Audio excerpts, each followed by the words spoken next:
Now we're going to look at an equation where we're driving a pendulum, but I'm going to actually put a pendulum out here in front of you, and I recommend that you do this yourself. Okay, now here's a pendulum. If I start driving this pendulum with a force just by moving my fingers back and forth, not too much happens if I don't drive this thing at just the right frequency. But if I do drive it at the right frequency, then just a small motion of my fingers will keep this thing moving. If I speed it up a little bit, well, I lose it again. If I slow it down, eventually I get to the point where I do have a resonance. If I slow it too much, well, that's going to be a little more difficult to demonstrate.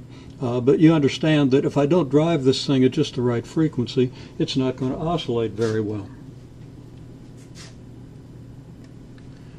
The applied force, the force I was applying, was probably a pretty good approximation of a sine or cosine function, increasing in this direction, then decreasing, then increasing in this direction, decreasing. So let's assume an applied force of the form F cosine of omega 1t, where omega 1 is the angular frequency of my force. Now remember, there's a natural frequency omega naught equal to the square root of k over m, with which the system wants to oscillate, and I'm driving it with some force that has an angular frequency omega 1 that might or might not be close to the natural frequency of the system. The equation becomes net force, mass times acceleration, mx double prime, negative kx. The restoring force is still there no matter what I'm doing, plus the force that I'm applying. So this equation rearranges in the obvious manner, and if I divide through by m, I'll get a k over m here, which is the square of our omega naught being equal to the square root of k over m. And over here I get an f over m times the cosine of omega 1t. Now this is practically identical to the problem that's solved in the current edition of the textbook. So I do want to draw your attention to one little difference. The solution in your textbook just calls this coefficient here f, and doesn't develop it from a force here. And of course f stands for just a constant. F of t stands for a function. Okay, and we've replaced the f of t function with this expression. I think it's important to use f over m here to remind ourselves of the physical meaning of the terms. So I'm going to use f over m where your book just uses an f here. And if you know the physics, you'll understand why I'm doing that. If you don't understand, you can simply accept it. A little difference in notation. Okay, well, here's our equation. We have a fundamental set for the characteristic equation, the homogeneous equation. That's cosine of omega naught t, sine of omega naught t. We're very familiar with that. So our characteristic solution is this familiar solution that we've seen already. Now, what are we going to do for the particular solution? The right-hand side, the non-homogeneous term in this equation, is a cosine term. We have some constant times the cosine, but it's a cosine term, so it would be natural to use a particular solution of the form a cosine of omega 1t plus b sine of omega 1t, simply because we're combining derivatives of this function, and I just noticed that I'm calling this function y here where I'm using x here, and I'll have to correct that in a second. Anyhow, you understand that our derivatives of this function are going to be such that they combine to give us sines and cosines of omega 1t, and if we adjust our parameters a and b, our coefficients a and b, we could end up with the function f over m cosine omega 1t when we run this function through the equation. Okay, I've made the correction.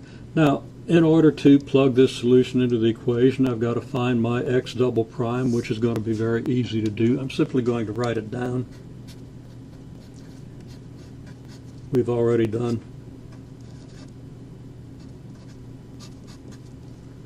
a number of solutions of similar equations.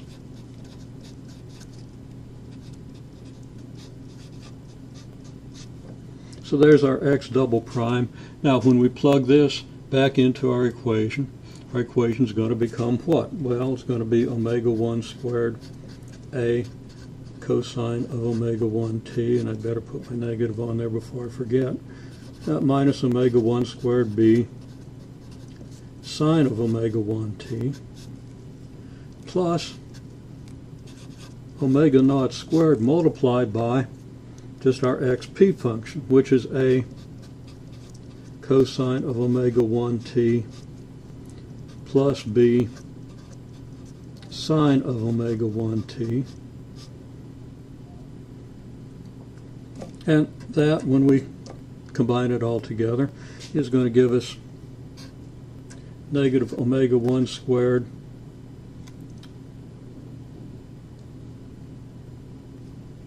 plus omega naught squared times a cosine of omega 1t plus the same coefficient, negative omega 1 squared plus omega naught squared times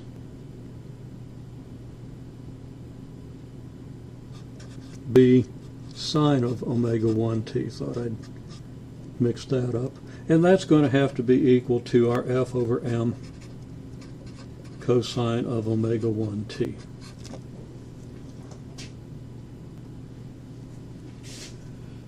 Clearly then, the coefficient of the cosine is going to have to be f over m, which means that negative omega 1 squared plus omega naught squared times a is going to equal f over m, so that we get a equals,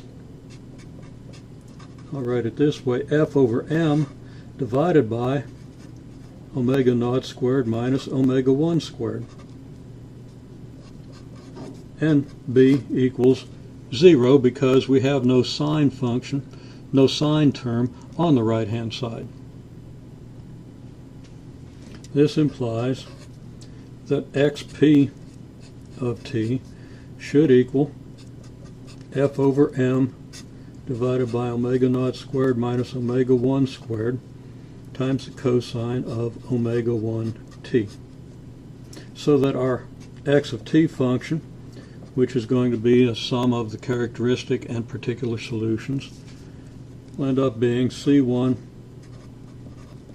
sine of omega naught t plus c2 cosine of omega naught t plus f over m times omega naught squared minus omega 1 squared cosine of omega 1t.